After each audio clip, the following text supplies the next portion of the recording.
Le pass sanitaire qui s'étend en Europe, qui s'étend aussi dans le monde francophone, mais certains font de la résistance. On va voir comment ça se passe au Québec où nous attend Catherine François. Mais d'abord, direction la Belgique où l'on retrouve Paul Germain. Bonsoir Paul, vous êtes à Bruxelles. Je disais, certains font de la résistance. Est-ce que c'est le cas de la Belgique ? Alors d'abord, Mohamed, il faut dire que le pass sanitaire, il existe partout en Europe. Simplement, il y a des pays qui l'imposent pour aller au cinéma, au musée ou même sur la terrasse d'un café, comme la France. Et puis, il y a effectivement des pays plus laxistes, comme l'Espagne ou la Belgique. En Belgique, par exemple, le pass sanitaire n'est réclamé que sur de grands événements comme les festivals. Alors, Alexander De Croo, le Premier ministre, déclare que ce n'est pas du laxisme, mais que c'est justifié, que cela s'explique par le fait que plus de 80% de la population de plus de 12 ans en Belgique est vaccinée. Le seul hic, c'est qu'à Bruxelles, par exemple, eh bien, ce taux de vaccination plafonne à 60% et les autorités bruxelloises songent très fort à imposer dans les jours qui viennent un pass sanitaire un petit peu sur le modèle de la France. Mais avant de passer à la méthode forte, on a opté pour l'opération séduction, une opération porte à porte. Si les Bruxellois ne vont pas au pass sanitaire, le pass sanitaire ira vers les Bruxellois. Des vaccibus ont commencé à circuler, à sillonner à travers les rues de Bruxelles. Et puis dès aujourd'hui,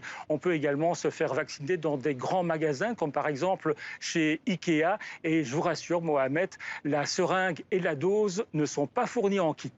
Paul Germain à Bruxelles pour TV5 Monde. Merci Paul. De l'autre côté de l'Atlantique, maintenant au Québec, Catherine, le passeport vaccinal, comme vous l'appelez, entrera en vigueur dans 2 jours précisément. Effectivement, Mohamed, dans 2 jours, donc à partir de mercredi, en fait, ça fait déjà une semaine que les Québécois qui sont pleinement vaccinés, et on parle d'ici de 70% environ de la population, eh bien, peuvent télécharger sur leur téléphone intelligent une application qui s'appelle VaxiCode. C'est très simple, on tapoche un petit peu et hop, on a notre code QR. Et c'est ce qu'il va falloir présenter à partir de mercredi, eh bien, pour aller au restaurant, pour aller dans les salles de spectacle, au théâtre, au cinéma, et également pour pratiquer du sport à l'intérieur, comme les centres de conditionnement physique et la piscine. Dans l'ensemble, ce passeport vaccinal est bien accepté par la population au Québec, si ce n'est la frange contestatrice qui est d'à peu près 5 à 10% de la population qui, de toute façon, est anti-masque, anti-vaccin et anti-mesures sanitaires. Petit problème, par exemple, pour les gens, les aînés ou les gens qui n'ont pas accès à Internet, qui n'ont pas accès à un téléphone intelligent. Les organismes demandent au gouvernement de venir en aide à ces gens-là et de leur offrir la possibilité d'avoir ce passeport sanitaire vaccinal par imprimé finalement.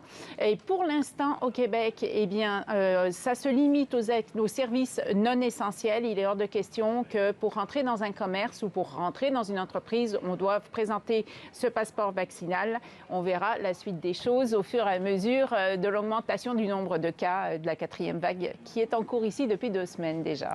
Merci beaucoup Catherine en direct de Montréal pour TV5 Monde. Paul de Bruxelles vous a écouté attentivement. Merci à tous les deux pour ce comparatif francophone.